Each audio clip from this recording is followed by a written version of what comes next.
सादर जय श्री कृष्ण। हमारे YouTube चैनल में आप सभी का बहुत बहुत स्वागत है। मैं हूं आपके साथ आचार्य धर्मेंद्र शास्त्री। आज हम आपको बता रहे हैं कि 20 जून को सूर्य ग्रहण का सूतक प्रारंभ हो जाएगा, क्योंकि इस बार 21 जून 2020 को आषाढ़ माह के कृष्ण पक्ष की अमावस्या को सूर्य ग्रहण प्रारंभ होगा और यह सूर्य ग्रहण संपूर्ण भारत वर्ष के प्रत्येक शहर में, प्रत्येक नगर में, प्रत्येक गांव में दिखाई देगा।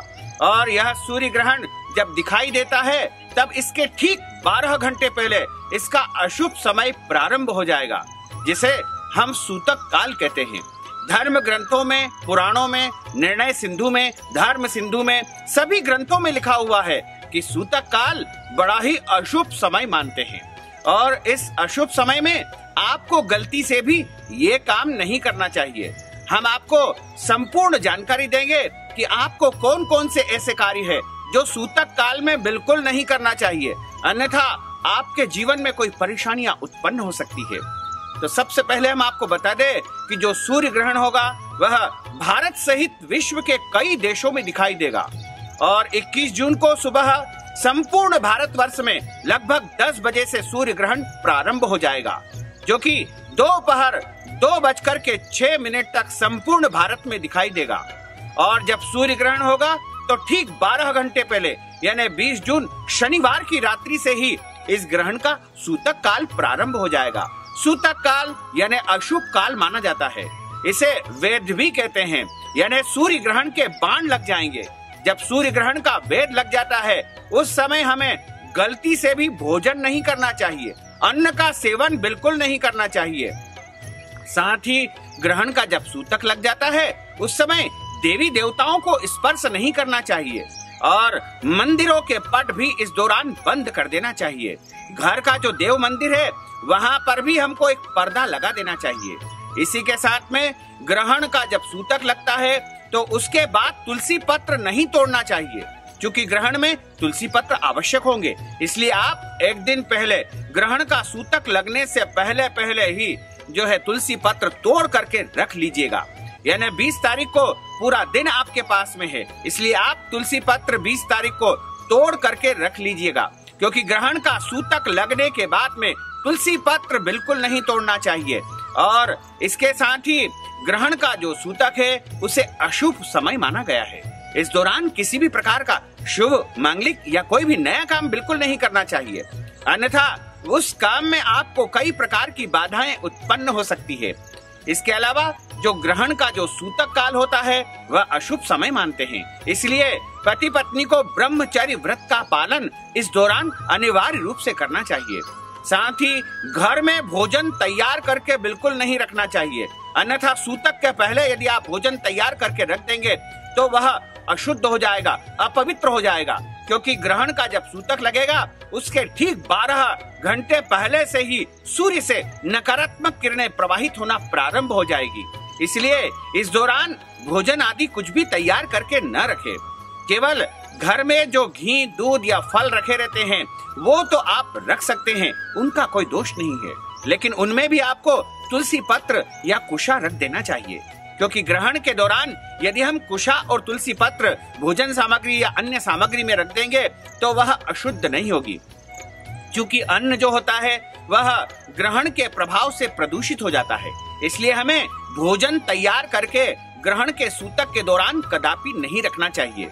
लेकिन हम आपको बता दें कि जो बालक होते हैं, बच्चे होते हैं, क्योंकि वो भूखे नहीं रह सकते हैं, इसी के साथ जो रोगी व्यक्ति रहते हैं उनको भी दवाई लेनी पड़ेगी, तो वो दवाई भी ले सकते हैं। इसके अलावा जो वृद्ध जन रहते हैं, जो बुजुर्ग व्यक्ति रहते हैं, उनका भी विशेष ध्यान रखना होता है। तो बालकों के लिए, बच्चों के लिए, रोगियों के लिए तथा वृद्ध लोगों के लिए सूतक के दौरान किसी भी प्रकार का कोई नियम नहीं रहेगा। केवल ग्रहण जब प्रारंभ होगा तब उनको नियम पालन करने की आवश्यकता होगी। तो ग्रहण का जब सूतक लग जाएगा उसके बाद किसी को भी भोजन आदि नहीं करना है।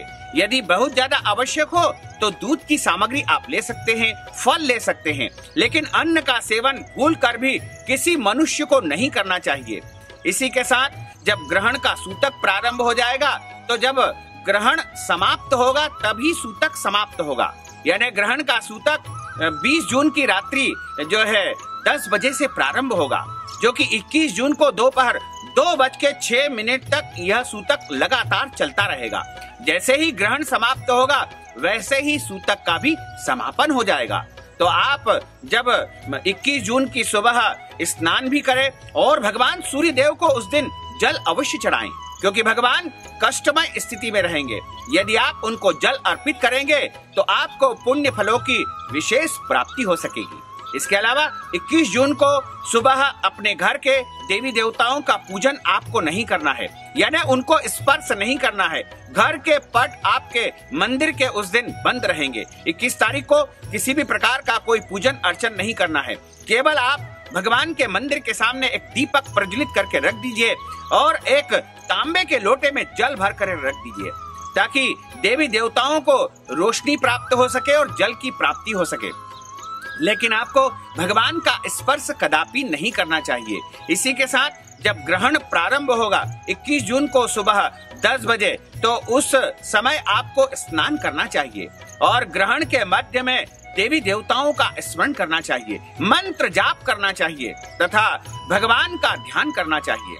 और जब ग्रहण समाप्त हो जाए तब स्नान करके शुद्ध वस्त्र धारण करके और अपने घर की साफ सफाई करने के पश्चात जो है आपको अपने भगवान का पूजन करना है, अच्छी प्रकार से स्नान कराना है, फूल चंदन इत्यादि करना है। उसके बाद आपको अन्न दान करना है, वस्त्र दान करना है, गौ दान करना है और फल दान करना है, या जो भी आपकी श्रद्धा हो उसके अनुसार आप दान अवश्य करिएगा।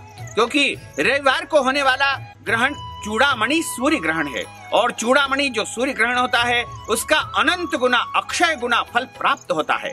इसलिए ग्रहण के पश्चात दान अवश्य करना चाहिए। ये दान की सामग्री आप पहले से ही तैयार करके रख ले और जब ग्रहण समाप्त हो जाए तो उसके बाद आपको संकल्प करके यह दान करना चाहिए। यह दान आप मंदिर में कर सकते हैं, ब्राह्मणों को कर सकते हैं, गरीबों को कर सकते हैं।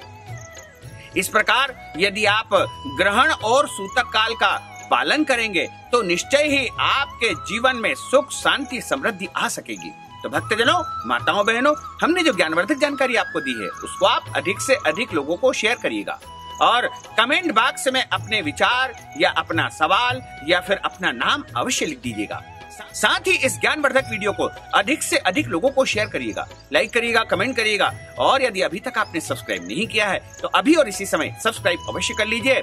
और यदि आपके मन में कोई भी विचार हो तो निश्चय ही हमें अवगत कराइएगा, हम आपको जवाब अवश्य देंगे। आपको और आपके पूरे परिवार को सादर जय श्री कृष्ण, सादर धन्यवाद।